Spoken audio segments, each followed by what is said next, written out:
And this morning, it looks like Helene could become Category 4 before it makes landfall in Florida. I'll show you what they'll see there and what we'll see here.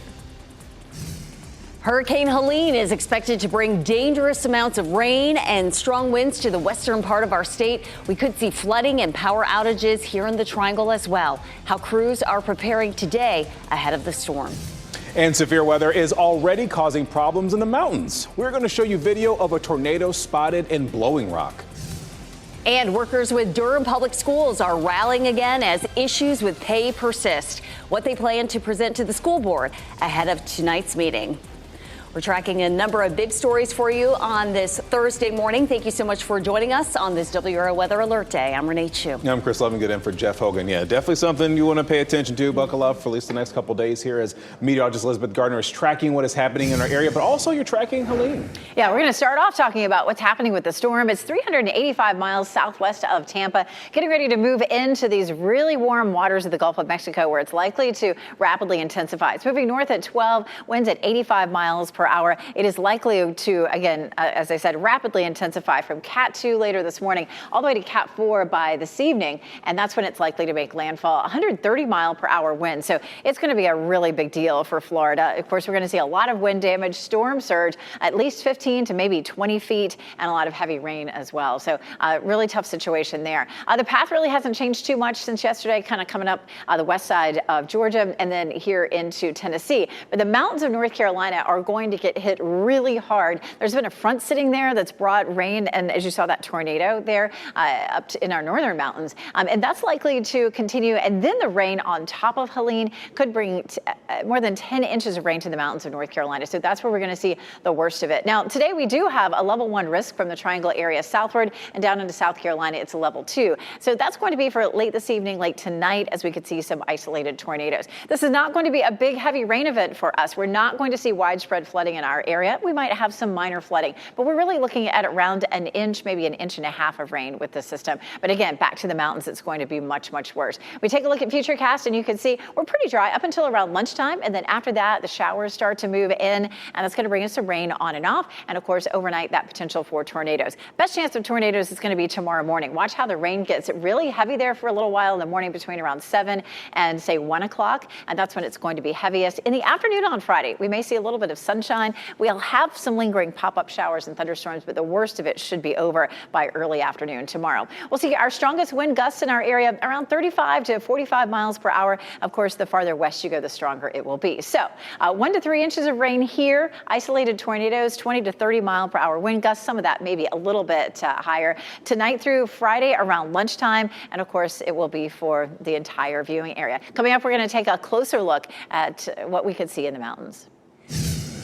Elizabeth, thanks. Florida is getting ready for a potentially catastrophic situation as Hurricane Helene approaches the Gulf Coast. The storm, as Elizabeth said, could be a Category 4 hurricane when it makes landfall later today. Helene could bring a storm surge of up to 20 feet when it arrives. Authorities are warning that could be life-threatening. Some counties in Florida have issued evacuation orders. Emergency shelters are now open, and people all across the Southeast are preparing by stocking up on groceries and water. And power companies are warning of the possibility of widespread outages from Helene, and yes, that includes here in North Carolina. Let's go to WRAL's Kelsey Coffey. She joins us live from the Duke Energy headquarters. Kelsey, crews in the Triangle have been working for the last few days to prepare for this.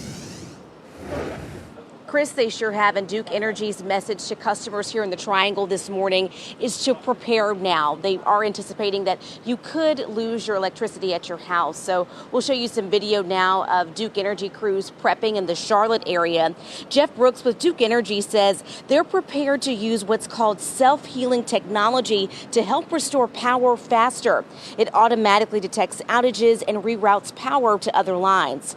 He says they used this technology a few weeks ago during Tropical Storm Debbie. This is like a GPS for the power grid. It looks for alternate ways to reroute power. It doesn't take the tree off the line or fix the broken pole. We still need our utility crews to do that, but it can reduce the number of customers impacted by the outage by as much as 75%. Duke Energy is also asking customers to notify them if they lose power during this storm. So if you lose power, you have a few options on how to contact them. You can give them a call, you can send them a message on the Duke Energy app, or text out to 57801. Kelsey Coffey, WRAL News, live in Raleigh. Hurricane Helene unleashed its fury on Mexico, causing major flooding in some areas. In Cancun, streets were flooded, trees had fallen throughout the area. Tourists were hoping to get flights back home, but found their flights canceled or delayed. Look at this video on your screen. You see this? It looks like a tornado captured near the Chitola Resort in Blowing Rock. This video was taken around 6:30 last night. The Blowing Rock town manager says the storm took down at least 25 trees. Watauga County schools will dismiss early today to prepare for more severe weather. The worst effects from Helene will be felt in Florida, and the storm is expected to dump, though, a lot of rain and bring strong winds to the North Carolina mountains when it pushes north.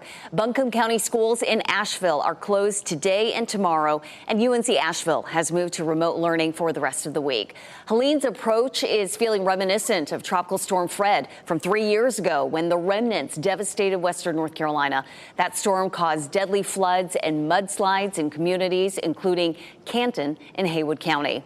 Our team of meteorologists predicts Helene could produce wind speeds of up to more than 70 miles per hour in the western part of our state and dump between 10 to 15 inches of rain.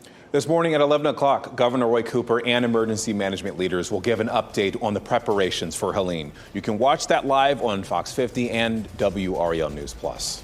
You can count on WRAL to keep you updated throughout the storms. Download the WRAL News app, where you can find live radar and get alerts based on your location. Make sure your notifications are turned on. Your time is 4:36. Happening today, Wake County school leaders will hold a news conference on private school vouchers. Governor Cooper vetoed a bill that would increase funding by $463 million. At 1:30 this afternoon, Superintendent Robert Taylor will address how House Bill 10 could affect funding and key services provided to students and families. The bill provides enough funding to address a wait list of 54,000 students. Republicans are expected to schedule a session to override the veto in November. Durham Public School employees plan to rally ahead of tonight's meeting of the Board of Education. The Durham Association of Educators says it will deliver a banner with the faces of more than 1,300 DPS employees. They say it represents a call for the school board to respect workers' rights. The district is working to overhaul its salary schedules for some employees. The issue of pay sparked protests last school year. Last week, the board approved an additional $80 per month for some employees. Police in Durham are working to make an arrest after a shooting that injured at least one person. Officers responded to West Cornwallis Road near South Roxborough Street. This was just after 8:30 last night. They found a man who had been shot. He was taken to the hospital and is expected to be okay. The U.S. and some of its allies are calling for an immediate 21-day ceasefire between Israel and Hezbollah. This comes as Israel's military says it is preparing for a possible ground offensive into Lebanon. Israel has killed hundreds in Lebanon and displaced tens of thousands. This week, Hezbollah targeted Tel Aviv for the first time ever with missiles that Israel intercepted. Israel and Lebanon have not responded to the ceasefire proposal. Top members of Lieutenant Governor Mark Robinson's state office have resigned. Sources tell WRAL that 4 senior employees are stepping down. This happened days after a CNN report was released. It claimed Robinson made graphic comments on a pornography website. 8 campaign staffers resigned over the weekend. Robinson denies the claims made against him, and we did ask his campaign for a comment on this story, but they did not respond. Boar's Head meat is linked to another death. Where this happened as the listeria outbreak continues. And Disney is joining the list of streaming services cracking down on password sharing. The new rules rolled out this week. And we want to get you a live look outside right now. This is Clayton. Today is a WRAL weather alert day as we track Hurricane Helene. And Clinton, this is, I should say. We're going to time out a little bit more on when you could start seeing rain and wind from the storm. Stay with us. From the WRAL Severe Weather Center, North Carolina's most experienced team of meteorologists. 442 is nice and quiet out there this morning. We take a live look at Roxborough. Of course, yesterday we ended up with some flooding in Roxborough. All of that has receded. We will start to see some heavier rain overnight tonight and the potential for an isolated tornado. But we're not looking at as heavier rain as we saw that caused the flooding yesterday in Roxborough. So we do have a weather alert day. We have a level 1 risk from the Triangle area southward, and that's going to be for late tonight into tomorrow for the potential for some isolated tornadoes. Tomorrow, it's a level 2 risk across our area. Again, isolated tornadoes. There's something that we frequently see with landfalling systems, so it's possible that we would see that. Looking at this afternoon, at about a 50% chance of some showers, and of course that chance for rain will go up tonight and tomorrow. We'll talk more about some of our local rainfall totals coming up. Ukrainian President Volodymyr Zelensky will visit the White House today. He's scheduled to meet with President Biden and Vice President Harris. The Biden administration is expected to announce a significant security assistance package for Ukraine today. Zelensky has expressed uncertainty of how another Trump presidency could affect Ukraine's relationship with the United States. While speaking last night in Michigan, Republican vice presidential candidate J.D. Vance said that Zelensky should be, quote, thanking the American taxpayers while he's here. New York City Mayor Eric Adams is expected to face federal charges by prosecutors as soon as today. That's according to 2 sources familiar with the matter. It's not clear this morning what the specific charges are.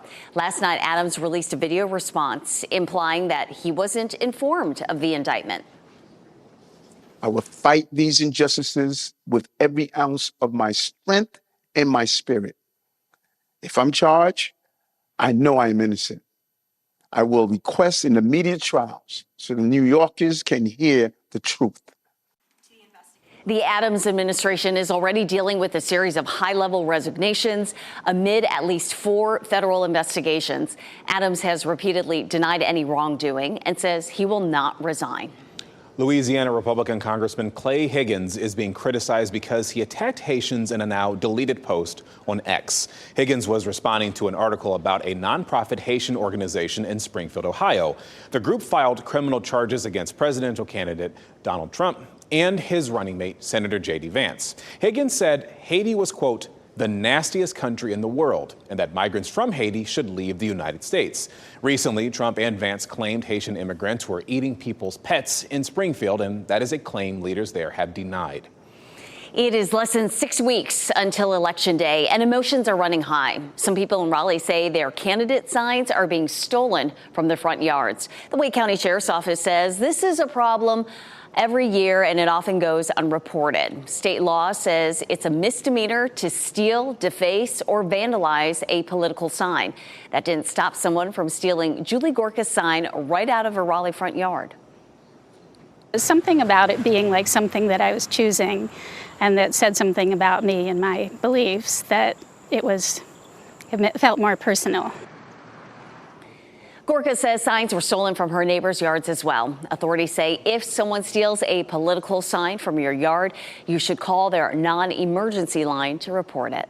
A 10th person has died in connection to the Boar's Head Deli meat listeria outbreak. Federal health leaders say the recent death was a man in New York. Dozens of people in at least 19 states have been hospitalized. Boar's Head is permanently closing the Virginia plant where the meat was contaminated. Well, if you want to share your Disney Plus password, the House of Mouse is making you pay up. This week, the company rolled out its paid sharing program. To add an extra user, you have to pay an additional $7 a month if you have a basic account. For premium accounts, it's $10 more per month. Only 1 extra member will be allowed per account. It's not available as part of the Disney bundle, so you know. All right, right now, one of the biggest stories that we're following right now, Helene. What it's doing, how it's going to affect Florida, but also the effects that we could see here.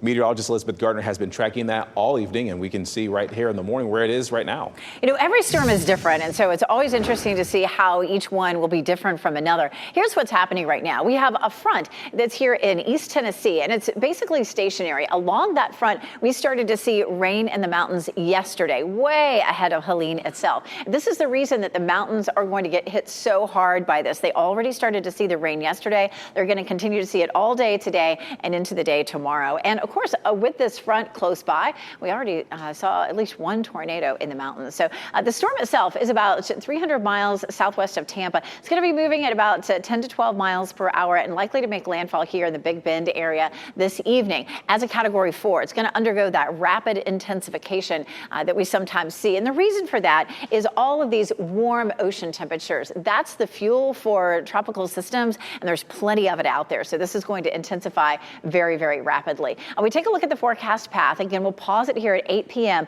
Winds at 130 miles per hour as it makes landfall here in that Big Bend area of Florida. Category 4 is going to cause extensive wind damage. We're also going to see just really extreme storm surge with this as well. It's moving fairly fast, so the rainfall itself may not be as big of a deal here, but boy, the storm surge and the wind really going to do a lot of damage. It's still a tropical storm as it moves up past Atlanta, 60 mile per hour winds. So wind is going to be a big deal in the mountains of North Carolina, along with the rain, of course, that will move in on top of the rain that they've already seen with this front in place the last 24 hours. And then the storm is just going to kind of sit here over parts of Tennessee and Kentucky, and eventually its remnants will probably swing back across North Carolina, but it will just be some isolated showers and thunderstorms at that point. For folks in Florida, this purple here is going to be 10 to 15, maybe 20-foot storm surge. We don't even have that on our little our menu there to even show it. And take a look at the rainfall too. Definitely some heavy rain. These orange colors are going to be about 5 to 6 inches. But then we get this pocket here in North Carolina because of the rain that they've already seen. And so we're looking at as much as 5 to 10 in some places, 10 to 15 in the southern mountains. So that's going to cause a lot of flooding. For us, we're looking at 1 to 3 inches. It's probably going to be, just a few isolated places that see as much as 3 inches. We're just not going to see that much rain out of this system. And we're not under the tropical storm warning. That's going to be from Asheville to Charlotte to Greenville. Some of the higher elevations of the mountains could see 70 mile per hour wind gusts. It's really going to be a lot of wind for them. Look at the rain that they're going to continue to see today while we stay nice and quiet without much rain. We're going to see some isolated showers on and off today while it's just pouring in the mountains. And then we get one big band of rain that comes in during the morning hours tomorrow, and that's going to bring us the best chance of some windy conditions and some isolated tornadoes. We're going to go over that tornado threat and show you who has the best chance coming up. It is a weather alert day for today and tomorrow, but the rest of the weekend is looking okay. We may end up with a few scattered storms on Sunday. Elizabeth, thanks. Egg prices are on the rise once again. Why the price of this grocery staple is up while other grocery prices are not. And a coyote snatched up the dog of rock star Tommy Lee and his wife right in their backyard. How it unfolded and how the pup was rescued. Bruce Springsteen is taking you backstage with the E Street Band in a new documentary, plus how Broadway is honoring the late James Earl Jones. Here's David Daniel with the Hollywood Minute. Since I was 16, playing live has been a deep and lasting part of who I am. Road Diary, Bruce Springsteen and the E Street Band takes you backstage and on stage to see how the Boss and friends put on their legendary concerts. The trailer just debuted for the documentary, which includes archival footage and interviews with Springsteen. The film premieres October 25th on Hulu and Disney+. Absolutely, it was designed to be seen. Emerald Fennell has set her sights on Wuthering Heights. The Saltburn and Promising Young Woman filmmaker is set to adapt the classic Emily Bronte novel. Saltburn actor Jacob Elordi is on board to play Heathcliff in the tale of doomed love, with Margot Robbie as Catherine Earnshaw. She'll also serve as a producer on the film. And suddenly, we're blindsided with this event. Broadway is honoring the late James Earl Jones. Theaters will dim their lights Thursday at 6:45 p.m. in his honor. Jones, who died September 9th at age 93, won 2 Tony Awards for The Great White Hope and Fences, and received a special Lifetime Achievement Tony in 2017. In 2022, Broadway's Court Theater was renamed the James Earl Jones Theater. In Hollywood, I'm David Daniel. Because of the upcoming weather, the IBMA Bluegrass Live Street Festival is postponed until 5 tomorrow night. The 2-day weekend event in Raleigh features headliners including Sierra Farrell, Steep Canyon Rangers, Sierra Hall, and Sam Bush. WRAL is a proud community sponsor. A docuseries about Sean Diddy Combs is coming to Netflix. Rapper 50 Cent is the executive producer. He says the series will focus on sexual assault and abuse allegations against Diddy. The sex trafficking and racketeering charges he's facing will also be discussed. A release date has not been announced. Diddy is currently in jail after his arrest this month, and he has pleaded not guilty. Motley Crue drummer Tommy Lee and his wife Brittany witnessed one of their dogs being snatched by a coyote at their California home. Their dog is thankfully safe. The attack was caught on video. On Tuesday, the couple let their dogs outside to use the bathroom when their dog Nina was snatched up by the coyote. Brittany wrote on Instagram that she was able to rescue the pup. Egg prices have gone up again. The price of a carton of eggs rose more than 28% last month compared to a year ago. That's according to the Bureau of Labor Statistics. Experts say the reason for the price jump in eggs is because the supply is shrinking. That's because of a bird flu outbreak across the United States. Birds are getting sicker, which means fewer eggs and higher prices at the store.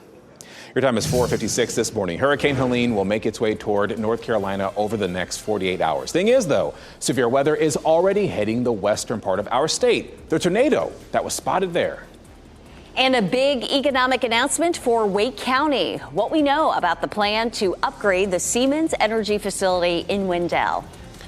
Plus, the special fall-themed event happening today at the State Farmers Market.